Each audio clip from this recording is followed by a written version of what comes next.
Jai Hind. In this lecture, we will solve some numerical related to step response of first order system. This is first question. Certain first order system is initially at rest and subject to sudden input at t is equal to 0. Its response reaches to 1.1 volt in 4 seconds and eventually reaches to a steady state of 2 volt. Find the time constant. First order system दिया गया है, at a time t is equal to 0, sudden input apply की है. अब by default ये जो sudden input है this is a step input. और फर्स्ट ऑर्डर सिस्टम के लिए जो स्टेप रिस्पॉन्स होता है उसका जनरल एक्सप्रेशन होता है C T is equal to K 1 E to the power minus T upon T. अब ये जो के है this is known as steady state. Why it is known as steady state? Steady state क्या होती है? जब हम आउटपुट को at a time T infinity check करते हैं तो simply K minus K into E to the power minus T upon T. जैसे टी में इन्फिनिटी पुट करेंगे e to the power minus infinity होता है 0, ये टर्म हो जाएगी 0, तो जो स्टडी स्टेट वैल्यू है डेट इज के. अब फर्स्ट ऑर्डर सिस्टम के लिए जो स्टेप रिस्पॉन्स होता है उसका ग्राफ किस तरह से होता है? इस तरह से होता है. This is output, this is time axis, और यहां पर जो आउटपुट मिलेगी जब रिस्पॉन्स हो चुका है settle, this is known as steady state value. अब दिया क्या गया है? It's response reaches to 1.1 volt in 4 second. मतलब जैसे ही टाइम होगा 4 सेकेंड रिस्पॉन्स क्या मिलेगा? 1.1 volt. For example at 4 second जो आउटपुट मिली वो क्या मिली? 1.1 वोल्ट. मतलब at a time T 4 second जो आउटपुट मिली वो मिली 1.1 वोल्ट. इसी तरह से eventually reaches to a steady state which is 2 volt. तो एक तरह से स्टडी स्टेट क्या है? ये जो स्टडी स्टेट है जो आउटपुट में मिलेगी this is 2 volt. Study state क्या होता है? जहां पर रिस्पॉन्स सेटल हो जाता है. मतलब यहां पर रिस्पॉन्स सेटल होगा and this is a 2 volt. अब मुझे कैलकुलेट करना है टाइम कांस्टेंट. टाइम कांस्टेंट मतलब कैपिटल टी. अब टाइम कांस्टेंट क्या होता है? जिस टाइम पे मतलब at a time T is equal to capital T जो आउटपुट मिलेगी वो स्टडी स्टेट वैल्यू है 2 वोल्ट, इसका 63% मिलेगी. मतलब 2 वोल्ट का 63% मिलेगी. अब मुझे कैपिटल टी कैलकुलेट करना है. मैं इस कंडीशन को यूज करूंगा. रिस्पॉन्स रीचेस टू 1.1 वोल्ट, मतलब यहां पर पहुंच गए 1.1 वोल्ट. सी टी आउटपुट क्या है? 1.1 वोल्ट. के है स्टडी स्टेट है 2 volt. 1 minus E to the power. अब रिस्पॉन्स पहुंचा 1.1 वोल्ट पे. उस टाइम पे टाइम क्या था? 4 सेकेंड जो दिया गया है. तो e to the power minus small t की जगह आएगा 4. टी किसके इक्वल है? 4 सेकेंड. मतलब जब टी 4 सेकेंड के इक्वल होगा तो उस टाइम पे रिस्पॉन्स क्या मिलेगा? 1.1 वोल्ट अपॉन कैपिटल टी. अब मुझे इस कैपिटल टी की वैल्यू कैलकुलेट करनी है. तो सिंपली 1.1 अंदर मैं मल्टीप्लाई कर दूंगा 2 minus 2 into E to the power minus 4t. इस टर्म को मैं इस साइड लेके आ जाऊंगा तो ये पॉजिटिव में बन जाएगी. 2 into E to the power minus 4 upon T is equal to 2 minus 1.1. 2 में से सब्ट्रैक्ट हो जाएंगे. जैसे 2 में से 1.1 सब्ट्रैक्ट करेंगे हमें मिलेगा 0.9. तो e to the power minus 4 upon T is equal to 0.9.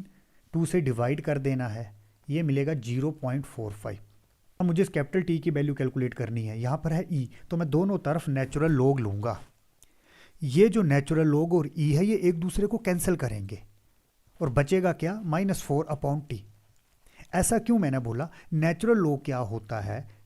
Natural log क्या होता है? जिस लॉग का बेस होता है ई. तो सिंपली इस नेचुरल लॉग को मैं कैसे लिख सकता हूं? Log of base E of E to the power -4 upon T. अब लॉगरिथमिक में ये जो पावर है ये मल्टीप्लायर बन जाएगी. मतलब -4 upon t log base of e क्या होगा? 1. तो सिंपली -4 अपॉन टी. तो मैं क्या बोल सकता हूँ? नेचुरल लॉग और ई एक दूसरे को कैंसिल करेंगे और क्या बचेगा? -4 upon T is equal to. जैसे आप कैलकुलेटर से 0.45 का नेचुरल लॉग लोगे आपको मिलेगा 0.798. माइनस माइनस एक दूसरे को कैंसिल करेंगे. टी मुझे मिलेगा 4 अपॉन 0.798 और ये अप्रॉक्सीमेट आएगा 5.01 सेकेंड. एक तरह से टाइम कांस्टेंट आया 5 सेकेंड. इसका मतलब है at a time T is equal to 5 second. ये 4 सेकेंड था तो 5 सेकेंड फॉर एग्जांपल यहाँ पर है. तो ये जो आउटपुट मिलेगी वो स्टडी स्टेट वैल्यू का 63% होगी। The transfer function of system is given as this one, k upon s upon a.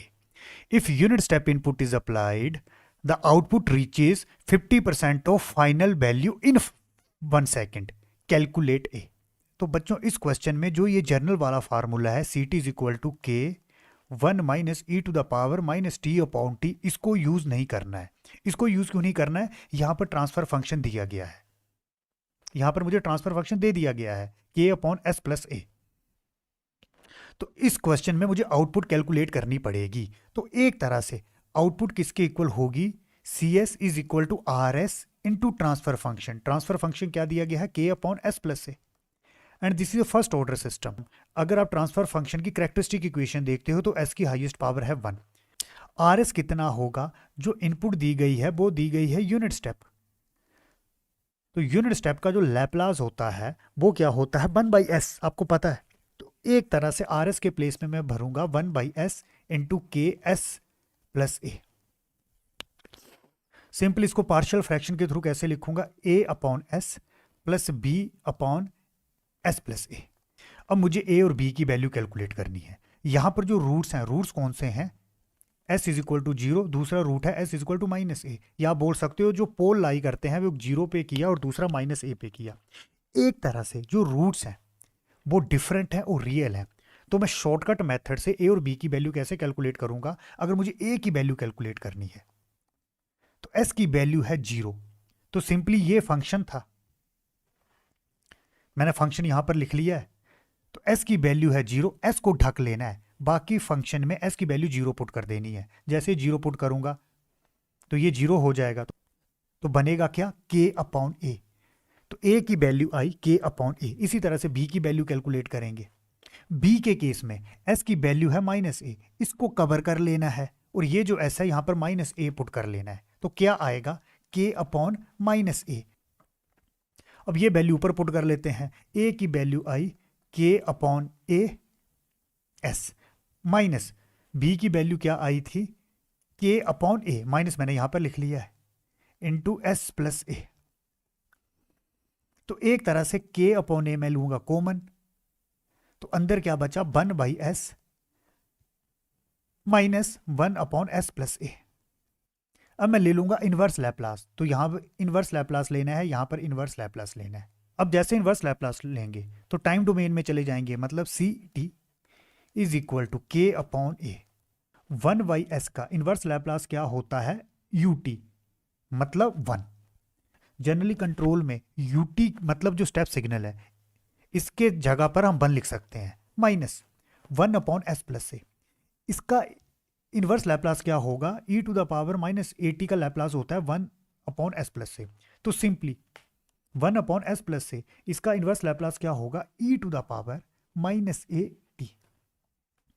अब ये के अपॉन ए क्या है? This is steady state value, मतलब जब आउटपुट को at a time t infinity check करते हैं तो एक्सप्रेशन क्या मिलेगा? के अपॉन ए। और ऐसा क्यों होता है? जैसे आउटपुट को इन्फिनिटी पे चेक करते हैं तो टी क्या आ जाएगा? Infinity. E to the power minus infinity होता है 0, तो ये जो टर्म है ये 0 बन जाएगी, तो बचेगा क्या? के अपॉन ए। तो एक तरह से ये जो के अपॉन ए है this is steady state value. अब क्वेश्चन में दिया क्या गया है? The output reaches 50% of final value in 1 second, calculate a. मुझे ए कैलकुलेट करना है। इसका क्या मतलब है? ये एक्सप्रेशन है, जब ये जो टाइम है इसको मैंने ले लिया 1 सेकेंड, ये आउटपुट सी टी, ये क्या बनेगी? 50% ऑफ किसका? Study state value. Steady state value क्या है? के अपॉन ए। अब ये वैल्यू पुट कर दो, सी टी के प्लेस में क्या आएगा? आउटपुट बन जाएगी 50% of study state value is equal to K upon a 1 minus E to the power minus a. अब टी क्या है? 1 सेकेंड, तो सिंपली ब्रैकेट क्लोज। ये के एक दूसरे को कैंसिल करेंगे और सिंपली ये 0 0 कैंसिल करेंगे, तो ये बनेगा क्या? 0.5 is equal to 1 minus E to the power minus a. मुझे e to the power minus a calculate करना है, तो मैं इसको इस साइड लेके आ जाता हूं। E to the power minus a that is 1, ये इस साइड चला जाएगा 0.5, तो सिंपली 0.5 अब माइनस ए की वैल्यू कैलकुलेट करनी है, दोनों तरफ नेचुरल लॉग ले लेना है। नेचुरल लॉग क्यों लेना है? नेचुरल लॉग के कारण नेचुरल लॉग और ई एक दूसरे को कैंसिल कर देंगे, तो simply natural log 0.5। Natural log होता है वो लॉग जिसका बेस होता है ई, तो सिंपली नेचुरल लॉग और ई एक दूसरे को कैंसिल करेंगे तो बचेगा minus A is equal to natural log of 0.5 होता है माइनस 0.693। तो ए क्या आया? एक तरह से 0.693। This is answer. For the following arrangement of first order system calculate K if step response is given by. ये स्टेप रिस्पॉन्स दिया गया है और ये ब्लॉक डायग्राम दिया गया है। अब यहां पर बोला गया है स्टेप रिस्पॉन्स, मतलब जो इनपुट थी वो क्या थी? Unit step. मतलब जो इनपुट थी वो थी यूनिट स्टेप, और यूनिट स्टेप का जो लैप्लास होता है वो 1/s होता है। तो आर एस क्या हुआ? 1/s। अब फर्स्ट ऑर्डर सिस्टम दिया गया है, पर ये जो दिया गया है k/1 + ts, ये एक तरह से gs दिया गया है। अब यूनिटी फीडबैक सिस्टम है तो HSF 1, तो ओपन लूप ट्रांसफर फंक्शन क्या हुआ? Simply k/1 + ts। तो this is open loop transfer function. अब मुझे कैलकुलेट करना है close loop transfer function. Close loop transfer function किसके इक्वल होता है? GS/1 + GSHS। अब HSF 1 तो सिंपली GS। अब मैंने आपको एक शॉर्टकट बताया है, अगर यूनिटी फीडबैक सिस्टम है, this is unity feedback system, और अगर मुझे ओपन लूप ट्रांसफर फंक्शन दिया है तो CLTF किसके इक्वल होता है? Numerator upon numerator plus denominator. अब यहां पर न्यूमरेटर क्या है? ये जो ओपन लूप ट्रांसफर फंक्शन का न्यूमरेटर है that is K, upon numerator, again numerator is के, प्लस डिनोमिनेटर। डिनोमिनेटर किसका? जो ओपन लूप ट्रांसफर फंक्शन का है, 1 + TS। अब ये जो एक्सप्रेशन बना this is a close loop transfer function. और अगर मैं कैरेक्टरिस्टिक इक्वेशन को देखता हूं 1 + GS that is this one, S की हाईएस्ट पावर है 1, तो this is a first order system. Generally जो ऑर्डर होता है वो क्लोज लूप सिस्टम के लिए कैलकुलेट किया जाता है। सिंपली जो कैरेक्टरिस्टिक इक्वेशन होती है 1 + GS, उसकी हाईएस्ट पावर देखते हैं। तो इस ब्लॉक का ट्रांसफर फंक्शन क्या हुआ? CS/RS is equal to this one, K/K + 1 + TS। तो एक तरह से CS किसके इक्वल हुआ? RS into K/K + 1 + TS। RS किसके इक्वल है? 1/s। इनपुट है यूनिट स्टेप, तो RS हुआ 1/s। तो ये क्या बनेगा? तो CS किसके इक्वल बनेगा? 1/s। RS है 1/s इंटू K/K + 1 + TS। अब इस ग्राफ में मुझे दिया क्या गया है? ये 0.8 क्या है? This is steady state value. और स्टडी स्टेट वैल्यू क्या होती है?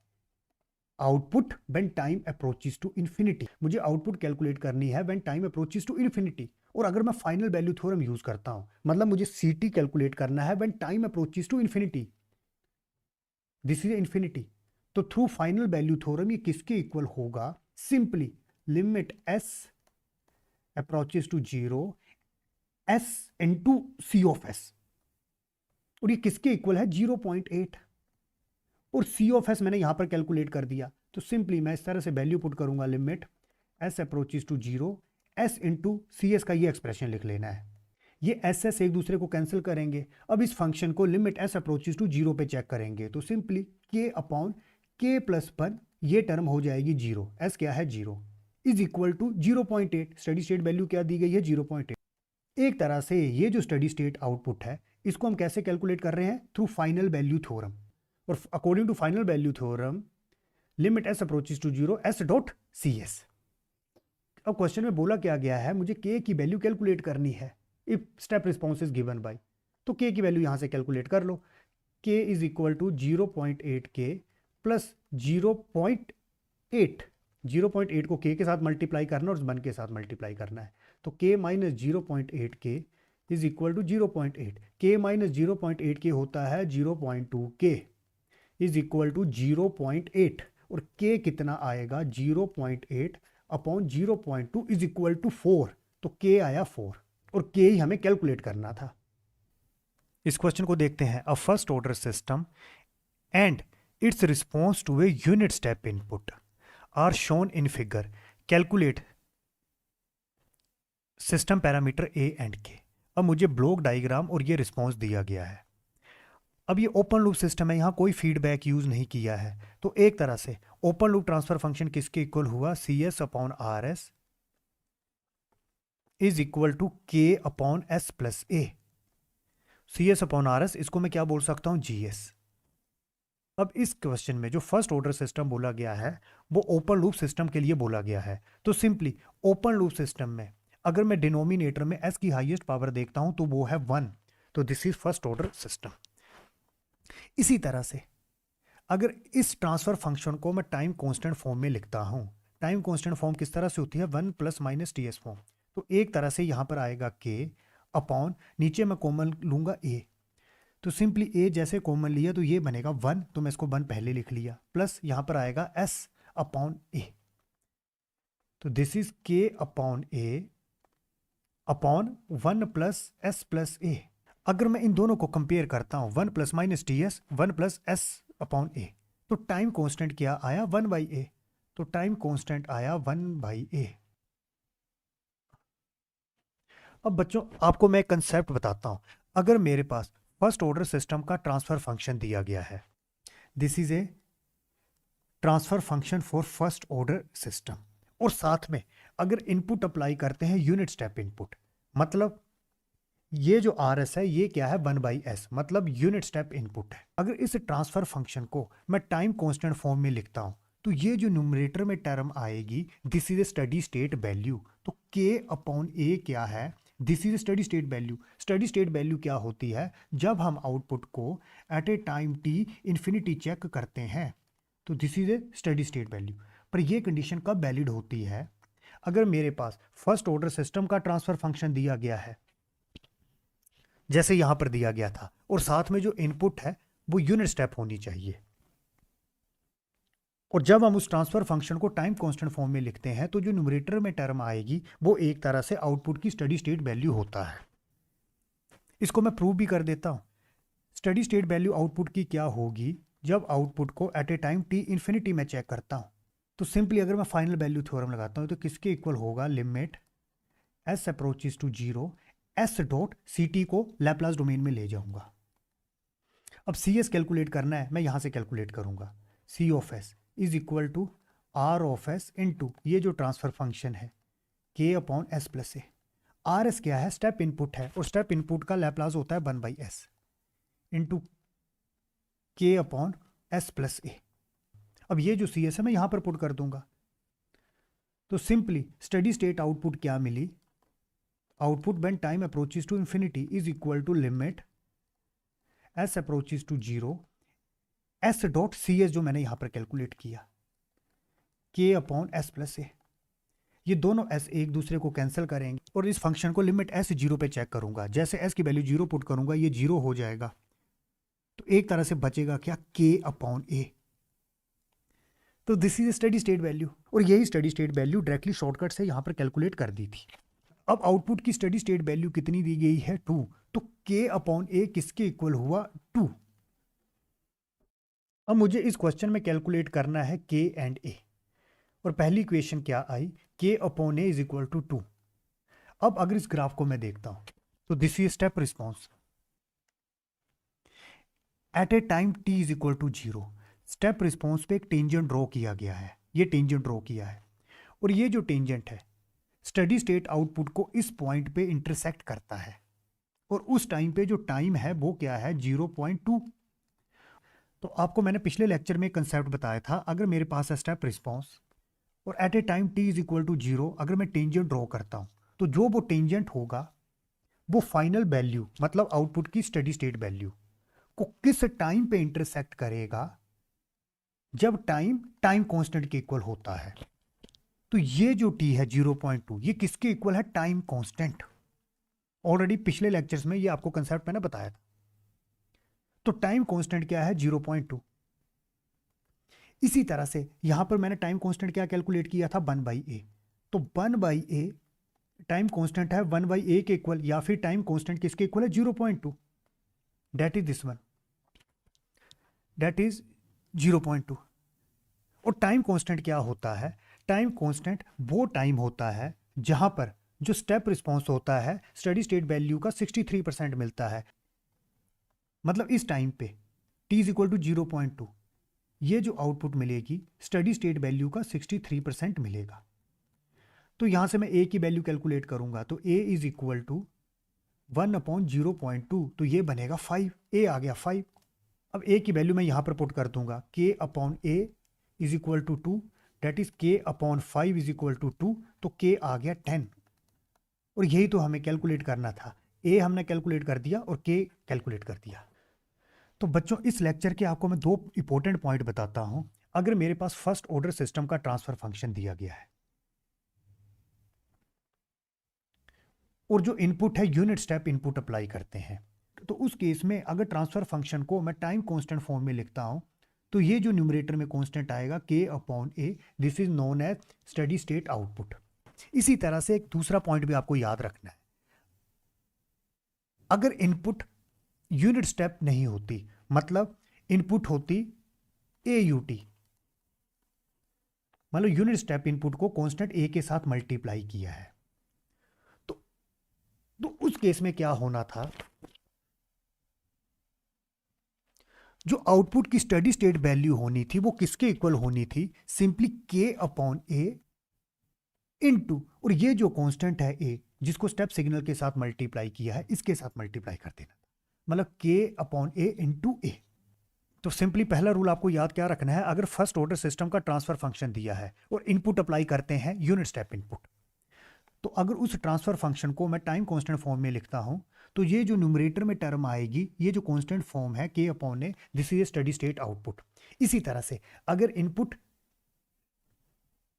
AUT होता, मतलब स्टेप इनपुट को किसी कांस्टेंट के साथ मल्टीप्लाई करते, तो उस केस में स्टडी स्टेट वैल्यू किसके इक्वल होनी थी, ये जो constant a into this one k upon a। और साथ में स्टेप इनपुट एसेंशियल कंडीशन है, अगर इनपुट रैंप होती, पैराबोलिक होती, तो उस केस में ये रूल एप्लीकेबल नहीं होने थे। इस रूल के लिए सिस्टम चाहिए फर्स्ट ऑर्डर, और जो इनपुट है it should be a unit step input और step input multiplied with some constant. इस क्वेश्चन को देखते हैं, the transfer function of first order system is given by this one. First order क्यों है, आप डिनोमिनेटर में देखो s की हाईएस्ट पावर है 1। Calculate type and study state error और यूनिट रैंप। अब इनपुट है यहां पर रैंप, मतलब इनपुट स्टेप सिग्नल नहीं है, तो मुझे कैलकुलेट करनी है टाइप और साथ में स्टडी स्टेट एरर कैलकुलेट करना है। अब यहां पर ट्रांसफर फंक्शन दिया गया है, बाय डिफॉल्ट जब मेंशन नहीं है कि दिस इज ओपन सिस्टम और क्लोज सिस्टम, आपको इसको क्लोज लूप सिस्टम कंसीडर करना है। तो क्लोज लूप कंट्रोल सिस्टम का जो ट्रांसफर फंक्शन होता है, क्लोज लूप ट्रांसफर फंक्शन किसके इक्वल होता है, GS upon 1 plus GS HS। अब यहां पर HS भी मेंशन नहीं है, तो बाय डिफॉल्ट आपको HS 1 लेना है, मतलब यूनिटी फीडबैक सिस्टम। तो HS क्या होगा, 1 is equal to 1 upon 1 plus TS। तो this is close loop transfer function. अब मुझे कैलकुलेट करनी है टाइप। अब टाइप कैसे कैलकुलेट होती है, उसके लिए open loop transfer function calculate करते हैं, और ओपन लूप ट्रांसफर फंक्शन किसके इक्वल होता है, GS इंटू HS। HS 1 है तो सिंपली GS कैलकुलेट करना पड़ेगा। अब इन दोनों इक्वेशन को कंपेयर करके मैं GS कैलकुलेट कर सकता हूं, यह एक शॉर्टकट मेथड होता है। अगर मेरे पास यूनिटी फीडबैक सिस्टम दिया गया है और साथ में CLTF दिया गया है, तो ओपन लूप ट्रांसफर फंक्शन किसके इक्वल होगा, ओपन लूप ट्रांसफर फंक्शन मतलब GS, HS तो क्या होता है 1, इज इक्वल टू, फार्मूला याद क्या रखना है, न्यूमरेटर। अब यहां पर आ जाता है डिनोमिनेटर माइनस न्यूमरेटर। न्यूमरेटर मतलब कौन, जो CLTF में न्यूमरेटर में टर्म है, दिस इज 1 अपॉन डिनोमिनेटर, ये पूरी की पूरी टर्म डिनोमिनेटर में है 1 plus TS minus numerator minus 1, तो सिंपली 1 अपॉन TS। तो डायरेक्टली इन दोनों को कंपेयर करके आप GS की वैल्यू कैलकुलेट कर सकते थे, या शॉर्टकट मेथड लगा सकते हो। शॉर्टकट कब एप्लीकेबल होगा, जब HS 1 होगा।